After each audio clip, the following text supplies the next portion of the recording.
Como lo había señalado en principio, hoy está con nosotros el licenciado José Ramón Suriel, miembro del Comité Central del Partido de la Liberación Dominicana.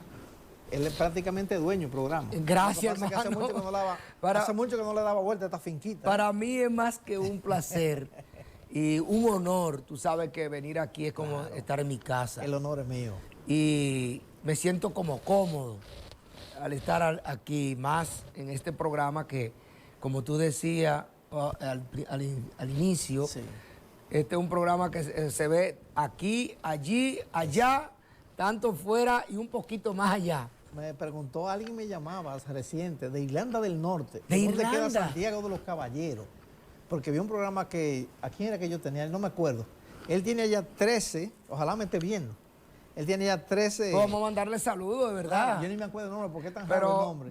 Pero él sabe quién yo estoy saludando, ¿eh? Es la misma persona, el empresario este de Irlanda que nos llamó.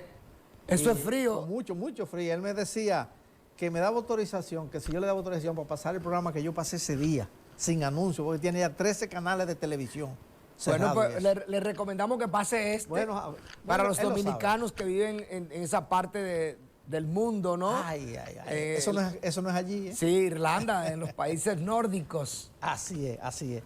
Ramón, estamos prácticamente en la recta final de esta contienda. Ya hemos vivido la primera parte, traumática para muchos sectores, porque hemos cuestionado de que apenas menos de un 25-26% haya ejercido el derecho al voto, lo que se le está llamando a la población que vote. Porque yo siempre reitero mucho esta palabra, usted no puede decir que el presidente es malo, el que esté o el que venga, si usted no fue a votar no tiene derecho como ciudadano. Es lo que yo creo. Vaya y vote, que esa es la realidad. Somos más de 8 millones de dominicanos que tenemos el derecho. Cuéntame cómo tú ves la realidad en este momento. Fíjate, gracias de verdad por la oportunidad, porque lo que estamos viviendo en la política dominicana, yo nunca lo había vivido. Para mí, que he estado en diferentes procesos, no es que estoy tan viejo, ¿verdad? Sí, claro. Pero uno ve los procesos que hemos tenido en la República Dominicana y esto es como algo insólito. Primero porque en República Dominicana vivimos haciendo fórmulas, inventando. Yo siempre dije que la Constitución del 2010 debió haberle dejado resuelto a este país por los próximos 200 años. Pero cuando tú tienes un estado como de incertidumbre y sobre todo, ¿qué garantiza la democracia en los países? Son los partidos políticos. Si tú no tienes un sistema de partidos políticos fuerte, entonces tú vas a tener una democracia débil. Y nosotros, con los inventos que hemos tenido, primero buscamos la fórmula de los 2+2, de Peña Gómez, dividir las elecciones. Hemos estado haciendo como parche. Y eso no es posible en un país como el nuestro, que todavía es una democracia muy frágil. Entonces, cuando tú tienes una democracia frágil como la que nosotros tenemos en la República Dominicana, no se puede estar inventando. Y eso ha venido socavando el sistema democrático en la República Dominicana. Nosotros vemos, y ustedes, amigos televidentes que nos están mirando, ustedes dirán, bueno, pero ¿cómo es posible que unas elecciones que la dividimos en dos? Primero era 2 años, luego ahora la pusimos 2 meses antes de las elecciones. Así es. Entonces, ahora ya estamos inventando más y queremos unificarla porque no sabemos lo que queremos, porque las fórmulas que hemos utilizado no nos dan resultado. Pero además, el voto preferencial que se suponía que venía a resolverle un problema a la República Dominicana y a los partidos, lo ha complicado, porque ha permitido que llegue gente que no tiene condiciones, pero además cuestionable en la política dominicana. Y en estas elecciones, ahí es donde quiero llegar, se vio de manera, no sé si arropando el sistema. Ustedes aquí en Santiago tienen una situación, pues vimos que por primera vez un diputado de un partido ejerciendo sus funciones, pues es encarcelado, es ya condenado confeso por narcotráfico. Y en las elecciones ahora, lo que yo vi a mí me llamó la atención. Y yo dije, bueno, pero si la sociedad dominicana no reacciona ante lo que está pasando, tú sabes lo que es tú ver a un dirigente político darle un ticket a un joven para que vaya y vote primero. Mira, ve y vota. Y con ese ticket, en la otra esquina, hay una persona que te va a dar una rayita o lo que le llaman droga. En el buen sentido, como dice un santiaguero de aquí muy famoso. Sí. ¡Droga! ¡Droga! Entonces, ¿cómo es posible que eso la sociedad lo permita y que dentro de los partidos políticos esas cosas no se investiguen? Entonces, no puede ser que una sociedad no reaccione ante eso. Entonces, eso va socavando el sistema democrático y los partidos políticos se van convirtiendo en un relajo, la sociedad le va perdiendo el respeto porque tú dices, bueno, pero ¿para qué ir a votar? Si ahí quienes deciden son los menos o la chamuchina, porque ya tú no sientes ninguna responsabilidad para tú ir a ejercer el derecho al voto cuando tú tienes un sistema que está podrido. Mira, yo llamo a la Junta y esperamos que en estas elecciones no se repita. Poner una carpa, 70,000 afiches, dirigentes de un partido porque están en el gobierno, con afiches, unos baberos de este tamaño, sí. 70 dirigentes, pero acopando la calle donde se va a votar, entera, llena de gente. Si yo que voy a votar con mi mamá que tiene alguna falencia, ¿no? Entonces, tu mamá que tiene alguna falencia y tú quieres llevarla y tú ves ese tumulto, tu mamá te va a decir, no, mi hijo, devuélvete, pues ahí se está peleando. Entonces, yo llamo a la Junta Central Electoral para que no se permita esa situación, porque los centros de votaciones, esa abstención que tuvimos, tú llamas de casi un 70% en la población, pues eso es lo que hace que lo alimenta. Entonces nosotros como dominicanos llamamos a los responsables, porque esta democracia es muy débil. Nosotros no podemos estar inventando todos los días, tenemos muchos inventos. Vimos cómo se le quitó candidatura a la oposición, nada más porque estaban en el gobierno. Aquí se perdieron candidaturas por un voto. Así es. Eso no puede ser. En una sociedad que se supone del siglo XXI ya que nosotros hemos superado todas esas falencias. Y además, cuando un gobierno arribista, un gobierno que no tiene componte, que no le importa, no hay respeto. Yo siempre he dicho que nosotros tenemos que respetar los partidos, porque eso es lo que funciona la democracia. Imagínate que las Águilas no tengan con quién jugar. Entonces, se acabó.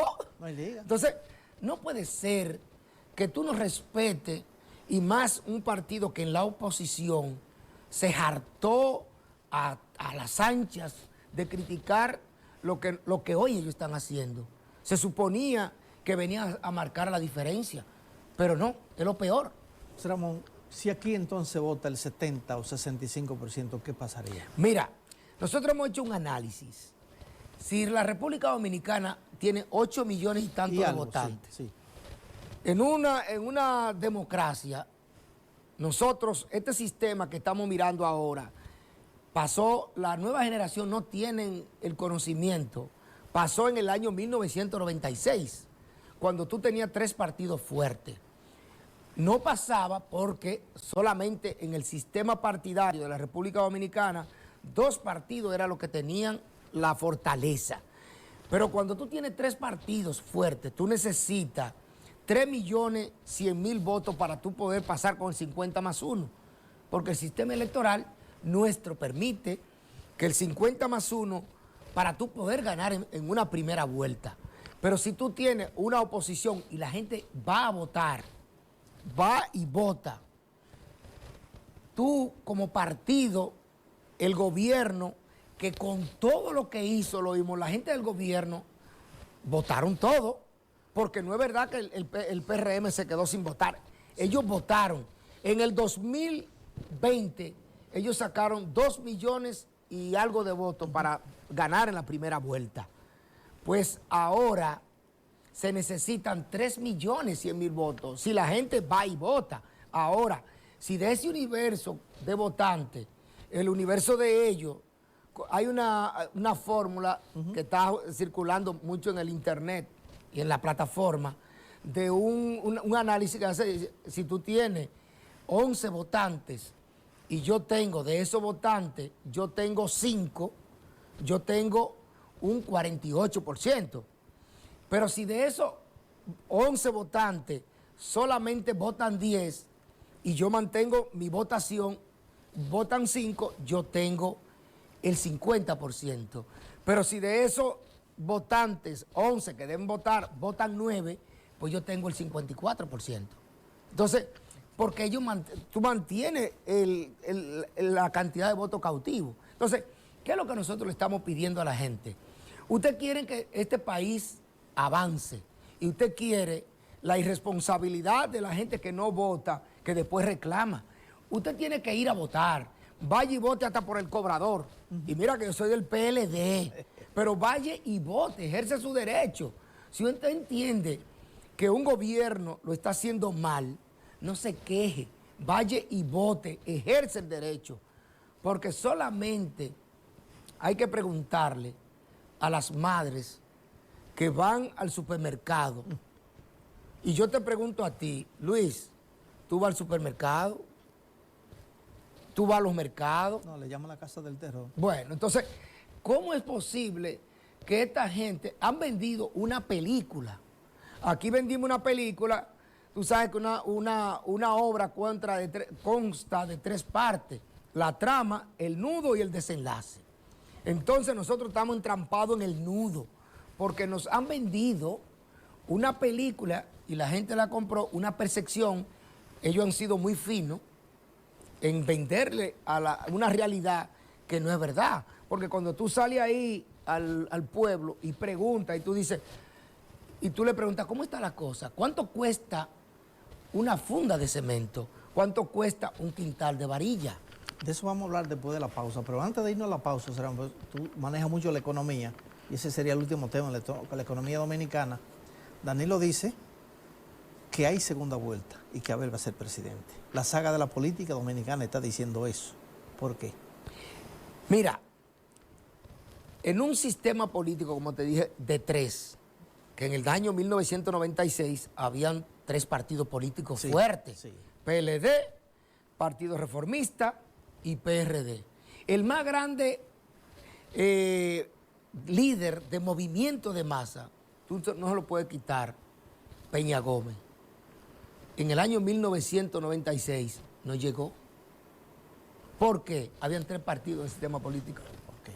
Entonces, si tú tienes, ahora tú no puedes descartar, tú tienes 2 expresidentes militando, que por poco que tú le puedas meter, tú puedes decir lo que tú quieras de Leonel Fernández, pero Leonel tiene un sistema de voto cautivo. Sí. Y si no hubiese sido así, Luis no gana en el 20.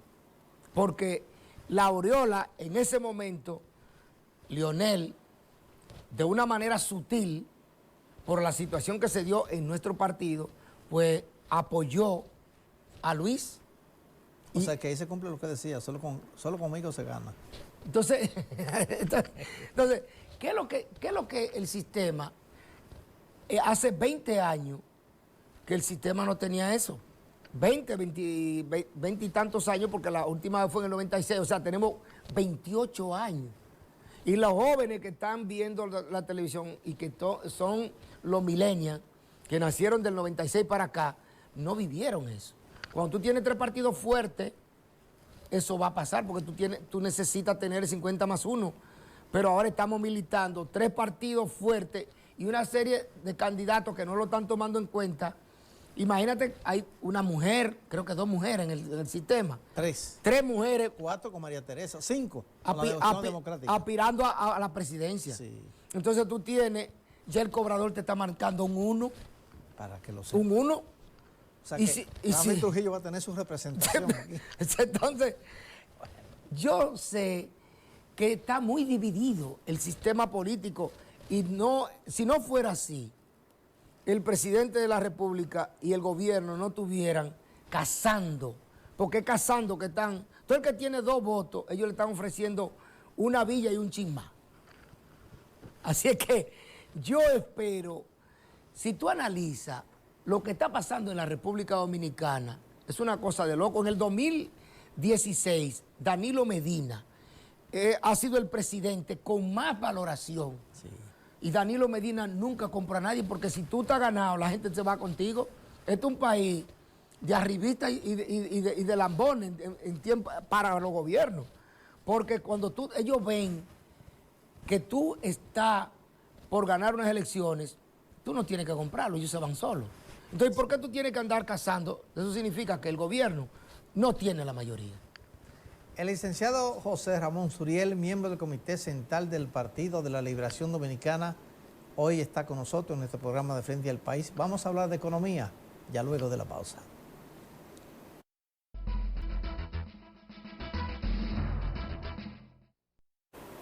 Disculpamos a la televidente, pero además sobre todo a nuestro invitado. Pasa que... Es que es en vivo. No, es en vivo, además que los humanos a veces fallamos, entonces Sí. si falla la computadora, control no tiene culpa. Seguimos con este desarrollo del programa. El caso de la agropecuaria, en sentido general, porque yo veo que hay muchas quejas por parte de este sector en cuanto a préstamos se refiere. Mira, nosotros de producir en la República Dominicana el 85% de lo que consume nuestro país, hemos pasado a sembrar nuestros campos, han pasado a las aduanas. Ahí es que se está sembrando. Y tú dirás, ¿por qué? Porque nosotros estamos importando. La mayoría de las cosas que producía la República Dominicana se están importando. En el caso de la papa, nosotros tuvimos lo nunca visto, el vender 1 libra de papa en 100 pesos. Sí. Y tú dirás, bueno, eso a los productores les va bien. Ahora, ¿cuántos productores les fue bien? 5 productores en Constanza tienen que estar regocijados. Pero allá tenemos una empresa que yo conversaba con los dueños de esa empresa. Una empresa que ha sido líder, pero además una innovación que se formó en los gobiernos del PLD y se hizo en varias partes del país. Ellos son recolectores, servían como contenedores para cuando había una sobreproducción, ellos compraban los productos y estabilizar. Cuando faltaba, ellos entonces entraban al mercado, ayudaban a los productores a no perder dinero, pero además los consumidores tenían una estabilidad. Pues esa gente me contaron que perdieron más de 100 millones de pesos en un solo mes. En un solo mes. Porque una importación de papa que ellos traían, previendo lo que iba a pasar, ¿qué pasó? Para que no se le disparara el precio de la papa, ellos hicieron una importación de semillas y se la dejaron 3 meses. Pero además, yo conozco personas que en su vida no han sembrado una mata de lo que es ni zanahoria, ni tampoco papa, pero mucho menos cebolla ni ajo, y son importadores. Me voy a reservar el nombre porque son personas allegadas a mí. Y en el 2020-21 me dijo una persona muy allegada en la capital, donde yo vivía en el edificio, me dice, vecino, yo tengo un poco de cebolla, un poco de papa. Digo yo, pero ¿y de dónde tú tienes? Yo estoy pensando que para comer. Digo, no, me dice, yo quiero que usted me ayude para venderlo. Digo, ¿venderlo? ¿Cómo así? ¿Y cuántos son? 40 furgones de cebolla y 40 furgones de papas. ¿Qué trajeron? Que empezaron a traer. Entonces yo digo, pero ¿cómo es posible? ¿Cuánto cuesta 1 libra de cebolla? Es verdad que los productores, una parte le va bien, pero ¿a qué costo? Cuando tú no tienes los productores en el campo, lo que producen la tierra, que son los que están llamados los pequeños productores, ve y pregúntale a esos productores cómo le ha ido. A 2 o 3, bien. Pero peor aún lo que está pasando. El Banco Agrícola se ha dedicado, eso como un comité de base del PRM. Y no es porque yo esté aquí quizá porque aquí no se puede decir la verdad, porque te mandan a callar y tienen una forma de lo que yo he denominado la nueva dictadura económica. Te mandan la renta, no dudes tú que ahorita me manden la renta por lo que yo estoy diciendo. Y a mí también, pues no, yo sería cómplice. Pero es una verdad. Le están dando el dinero, que resulta que la cosecha de ajo, para ser específico, en Constanza, una variedad que nosotros hemos desarrollado, esa variedad de ajo no ha salido bien al mercado, no se ha comercializado bien, porque es llamado un tipo de ajo llamado de ajo, una variedad que se llama ajo elefante. ¿Qué hicieron? En ese proceso, el gobierno compró esa producción, o sea, lo que se llama la pignoración, para dársela como banco de semillas para la reproducción. Ese ajo no se vendió al mercado, ellos se quedaron con esa semilla. En el caso mío particular, yo tuve que hacer un anuncio y decir que el gobierno había mandado unos delincuentes a Constanza a comprar el ajo, porque aparte de que no lo pagaron, para pagarlo, ¿sabes cuándo pagaron esa cosecha? El mes pasado fue que empezaron a pagarla. Del año pasado, cuando el productor en junio, julio, ya había recolectado su cosecha. Ahora, ¿qué hicieron con ese ajo? Como no se pasó al mercado, se lo regalaron a dirigentes políticos, a todo el que ellos querían comprar, y por ahí hicieron como una especie de un comité de base del PRM. Le dieron ajo a una persona que no tiene 3 tareas de tierra. Yo voy con un contrato, tú tienes 50 tareas, me las arriendas, tú no me has arrendado nada. O sea, el contrato. Y yo con ese contrato voy al banco y el banco me facilita la semilla, 300 quintales de ajo, que en este momento se puso a 12 pesos. Pero ellos te van a devolver 2.000 pesos por quintal. Y tú dices, ¿y qué lío es ese?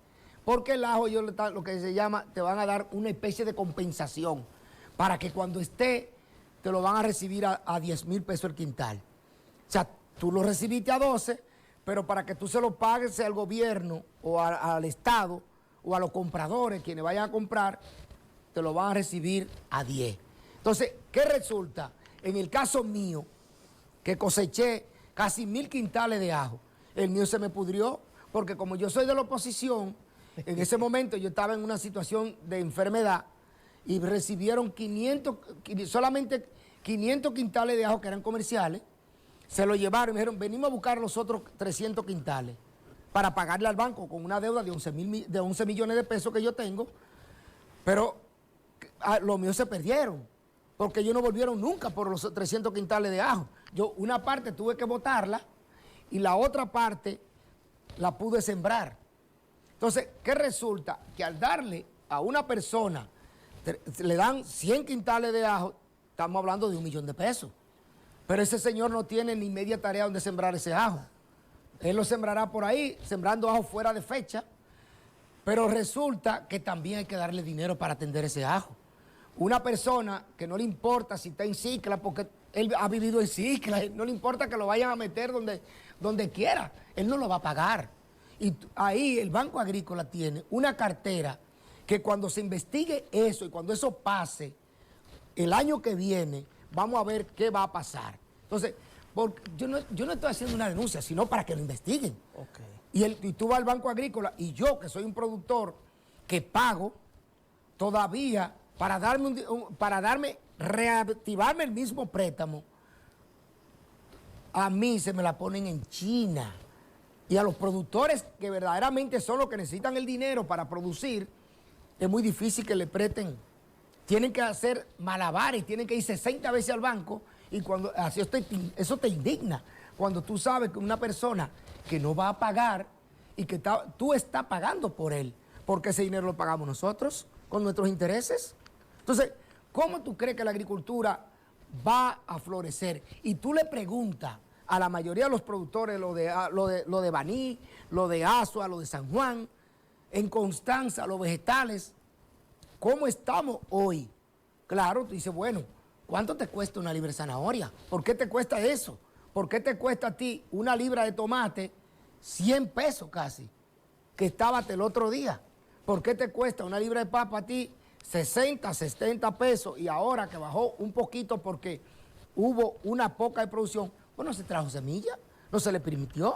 Entonces, ¿qué hace eso? El que tiene el control, pues, ¿qué pasa? Ese va a ese precio, va a recibir esos beneficios. Entonces, yo sé que estamos cortos de tiempo. Ya se nos pasó. Se nos pasó el tiempo, pero hay una parte para terminarte. Perfecto. En términos económicos, el gobierno que más dinero ha recibido en la historia de la República Dominicana con los 42 presidentes, ¿tú sabes quién es?